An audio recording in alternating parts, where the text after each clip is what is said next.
Michelle Nesky, the Posh PA, back again with more PA school interview tips. But today I'm going to be talking about common mistakes that are made during PA school interviews to help you avoid them, or at least know about them, so that you can practice to be as professional as possible.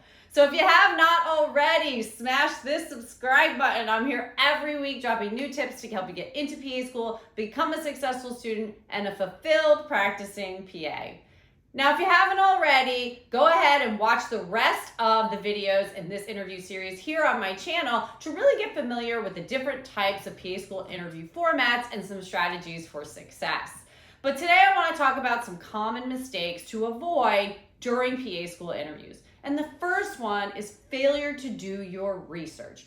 Now, if you've applied to a lot of programs, like 20 plus programs, sometimes it's hard to know which program you applied to and why. And so if you get invited for an interview, it is so important for you to go back and really dig into that program on their website, through social media, through other students, and do your research to find out more about that program's mission, vision, faculty, opportunities for students, curriculum, and really get familiar with it going into the interview. It will help you know more about them and feel more comfortable, but it will also show them that you're invested in their program and that you really want to go there, and that will shine through during your interview process. So make sure to do your research.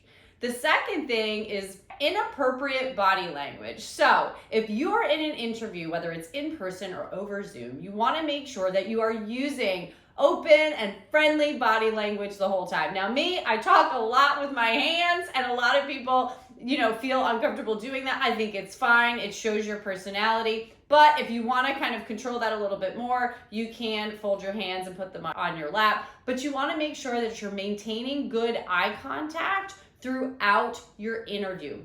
You want to be looking at people, you want to be smiling, you want to be speaking directly at them. You don't want to be fidgeting all the time or uncomfortable or moving. You don't want to be looking down. If you're on the computer, you want to make sure you're looking at the camera directly at the person, so that you're not looking down at your screen or off to the side if you have a screen on the side. If you're on a virtual interview, you got to make sure that you are looking directly at the camera, at the person talking to you, whether you're in person or on a virtual interview. So you want to have that good posture, open body language, looking directly at the person, using facial expressions. You don't have to be animated, but you do want to make sure you're speaking loudly and clearly, and really making intentional eye contact with who you're talking to.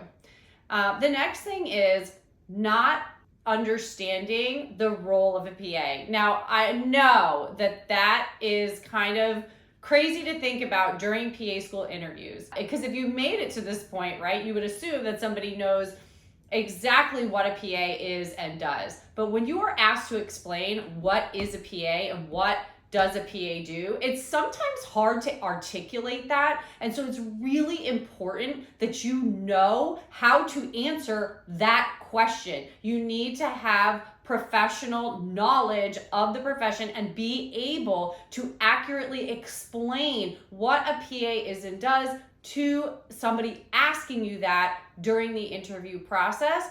And if you don't know the answer to that, it's really important to practice it out loud. Now, you may say, oh, well, a PA does things that a doctor does and things like that. That's not going to cut it.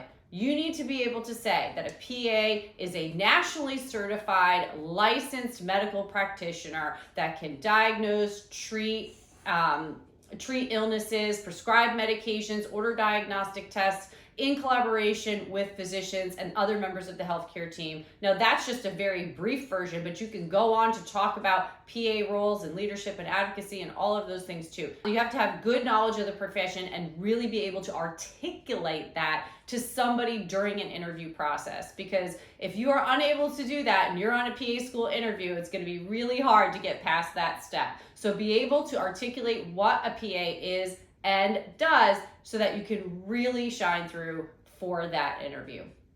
The next thing is going to be your motivation for applying to PA school. Now, I know that may sound like, why PA? And it does.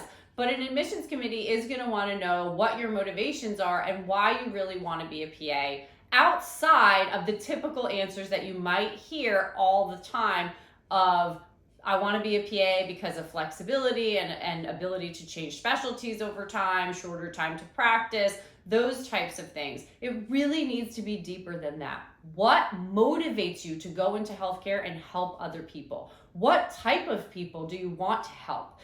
Think about those things. You probably, and I hope you did, write about those things in your personal statement, but I also think it's really important to share that motivation with anyone on the admissions committee so that you can really show them why you're a good fit for their program and how their program is going to help you succeed and go to the next level.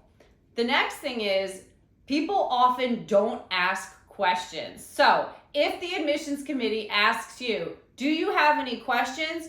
Your answer is yes, okay? You definitely want to have 3 to 5 questions prepared for the admissions committee. You want to show your interest in learning more about them and their program, but you should want to ask them questions, right? Because this is a dual interview. You're interviewing them to make it sure it's the right fit for you too, right? So it's important to ask these questions and ask things that you cannot find answers to on their website, okay? So ask things like, what would you say your students feel is the best part of this program? Or do you foresee any major changes to your program in the next couple of years?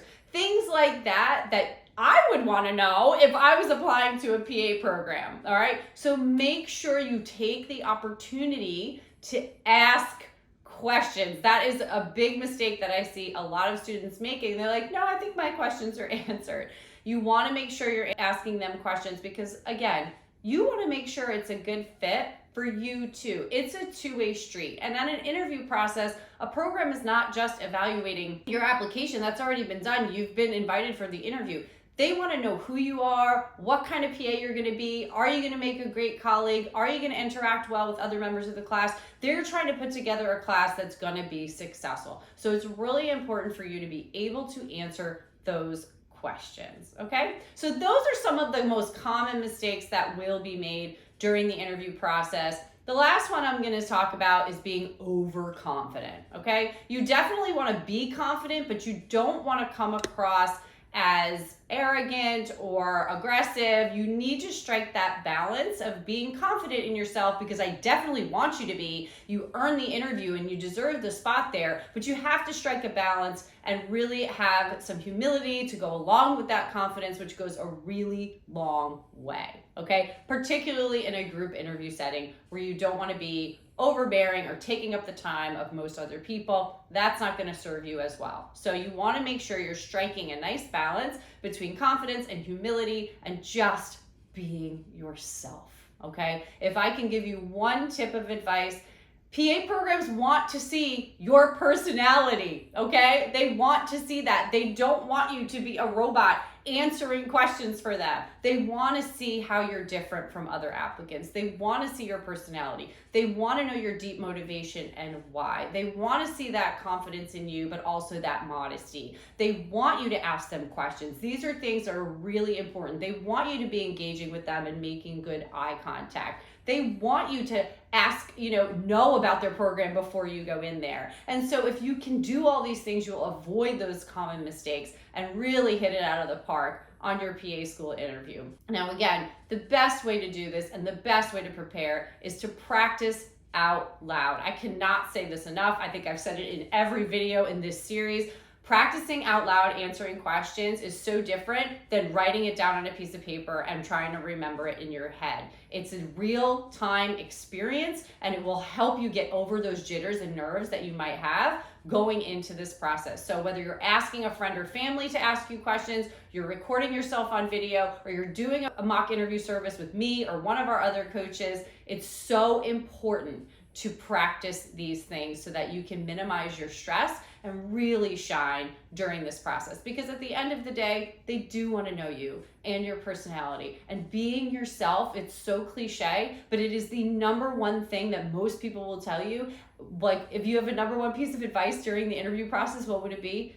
Practice out loud and be yourself. So those things are really important to do and will help you avoid those common pitfalls during the PA school interview. If you haven't already, check out the rest of the series and my other videos on this channel that can really help you prepare as a pre-PA and going into your career as a PA student and beyond. And as always, you can book a one-on-one mock interview service with me or one of the other amazing members of the Posh PA team at michellenesky.com.